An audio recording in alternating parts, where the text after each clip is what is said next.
Popular urban legends. There are many around the world, with many variants of the same story that are either similar or just completely different. So let's take a look at 3 different urban legends.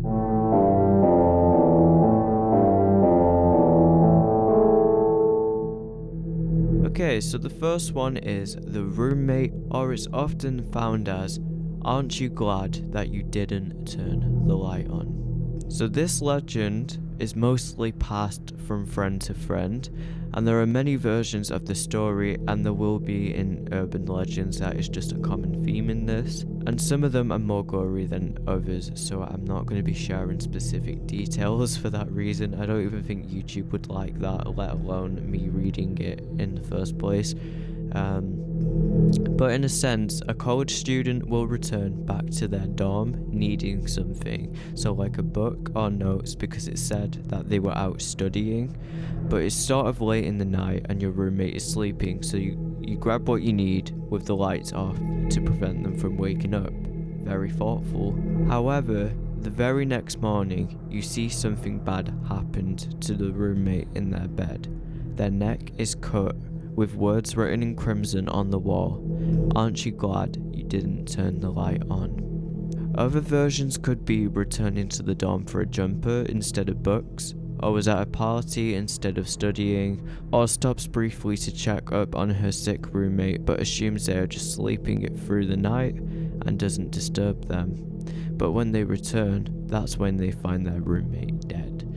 So there are so many gorier versions or extended versions of this again, but that is a very common one, I guess mainly spoken about in university campuses from students perhaps. But yeah, that's the first one. So if you want to read up more about that, all you have to type is aren't you glad that you turned the lights off on Google, and this urban legend will come up. Okay, so the next urban legend is the Weeping Woman, also known as La Llorona, which means the weeping woman in English. It is a popular Mexican legend. So one of the most popular versions of the legend is that she threw her children into a river after finding out her husband was unfaithful, but deeply regretted the impulsive action she made. And if you stay around rivers after dark, you will see her wailing apparition. Or even being near arroyos in maybe a forest. Apparently she's seen there as well. She's described as being in an all-white lace outfit, and staring at her can cause death. Other stories range from Llorona will see you from far away and follow you until you flee to your home terrified. Sometimes she appears on a horse or in your car, warning you against bad behavior before disappearing, similar to the vanishing hitchhiker. I'm very professional.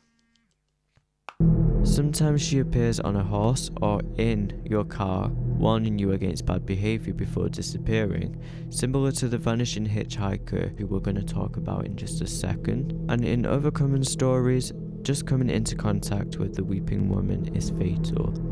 La Llorona is often closely associated with children. In some stories, she is said to wail for her own lost or dead children.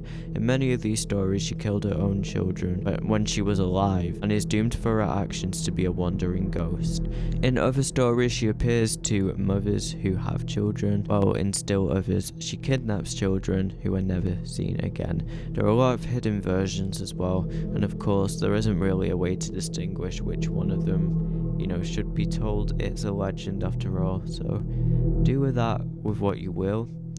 But the next one is the hitchhiker. So one of the most popular urban legends out there, having hundreds of variants around the globe. The most common version of this legend involves a driver who stops for a strange girl on a highway, then during the course of the ride realizes the hitchhiker has disappeared in the back of the car. Upon arriving at the address the girl had mentioned, the driver learns from her relatives that she's been dead for years, and in some cases, the relatives get multiple cars showing up at their door in the evenings by other people, where the relatives openly admit that they are not the only ones to show up with the exact same story, and that it is true, it's their daughter.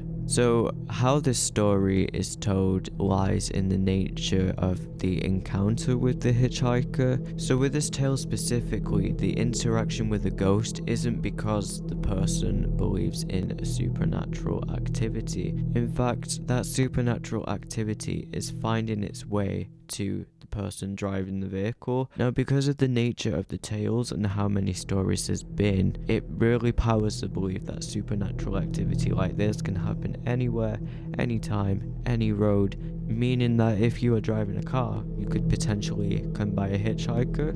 Now, it could be a human, it could be a ghost. That is what this urban legend is saying.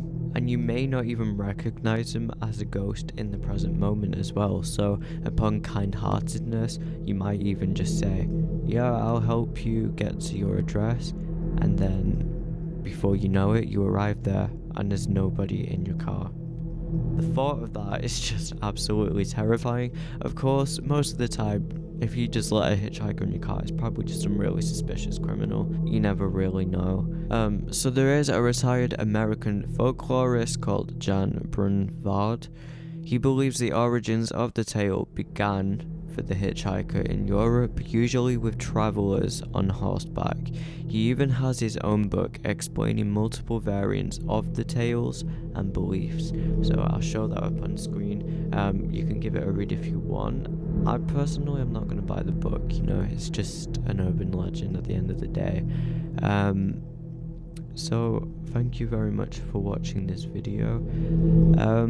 I'm planning that this can be a series. It's just a lot of the legends are quite gory and gross, and a lot of it I can't really provide in the video, so we will see.